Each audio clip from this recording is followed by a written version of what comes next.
Briefly, then we talk about the other exhumations of the body. Yeah. Okay. Yes, my name is Christopher Ojera.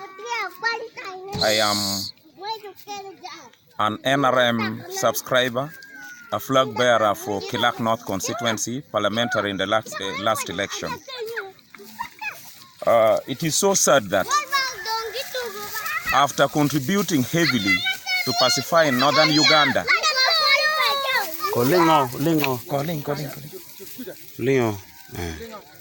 to pacify Northern Uganda along the UPDF, a force that I will live to remember. This kind of scenario is again appearing in Northern Uganda. I want to mention it clearly that this upcoming camp, the IDP camp, which is never appreciated anywhere across the world, is the legacy of a renowned statesman, General Moses Ali, and his disciples. I mention him because he has deployed these disciples here to disorganize the indigenous people who are living peacefully with the Made community, that is the Acholi community here. He has created a plight which is beyond humanity. When you look at the children living in this kind of houses, at times it makes me regret why I did make any contribution for this number of people to continue living in this kind of miseries. I would appeal to the government of Uganda that such statesmen who would wish to use the NRM government to pour out their ill-fated intentions to create tribalism to be removed from high-profile positions of governance.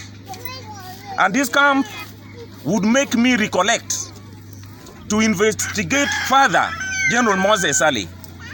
What I would hear people talking about him, that at one point of time, during a Min's regime, he did command a mass killing of the Acholi soldiers at Mboya.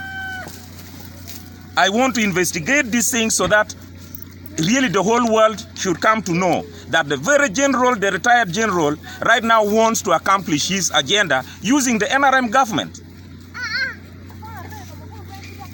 Rebels, to me, rebels are already in the place. People are being ambushed.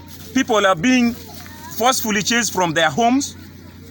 People's animals are being looted. And government has sat 12 months down the road without serious interventions.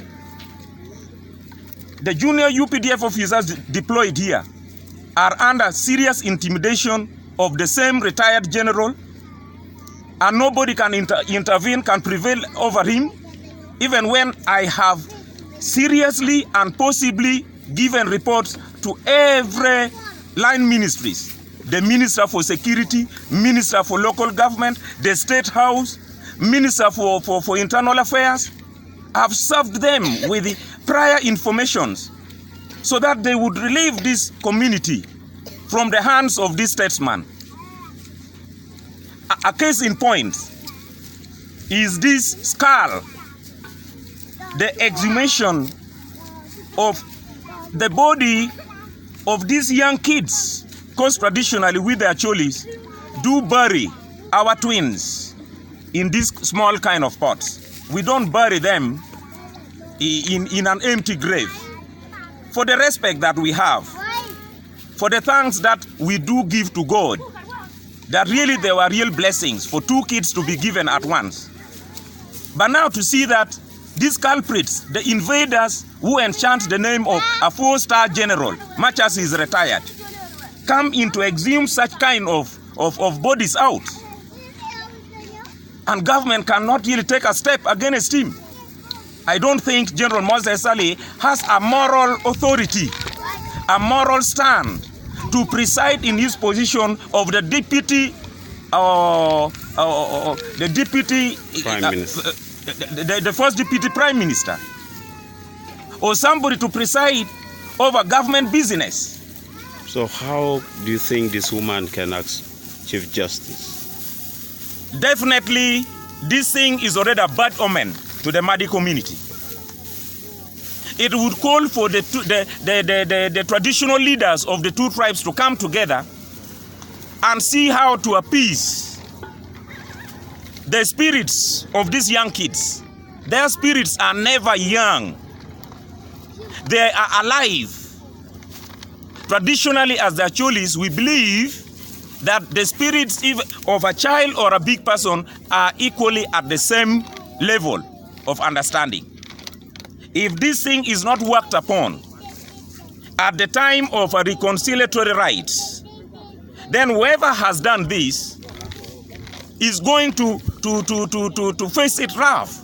And even it will extend to the lineage of those who have exhumed this body. We are going to continue putting our hands together, praying to God, so that the culprits, if they are not punished by government, God should look upon them right up to their generations, if they will not come to pronounce, to ask for forgiveness. Now, this camp that is growing, what is the next solution to see that these people go back to their homes? The next solution is evicting these culprits who have forcefully occupied the homes of the indigenous people who are right here in this camp. The camp at this moment, I believe, is going to continue growing, much as security is telling us that we should see how we can eradicate this camp and we go back to our homes. But the truth on the ground is that our homes have been wholesomely taken by these invaders from Yumbe, from Moyo, because it is not only the Madis who are in this kind of thing. We have the Aringas, we have the Logbara from Aruas. These are individuals. I'm not naming the whole tribes, because I believe some of these tribesmen don't consent to this kind of atrocities to humanity. So not until the security will evict these people out, will chase these culprits who are claiming the land because of the boundary demarcation pronounced by Honorable Minister Tom Butime. We shall not go back home, but we are going to die here. If no intervention is given in a month's time by government, then we are going in for a widespread protest. And we shall see whether these Madis are going to move to Kampala on air, or they will be using the water where we shall not get them. And that is when the whole world will know that something is wrong.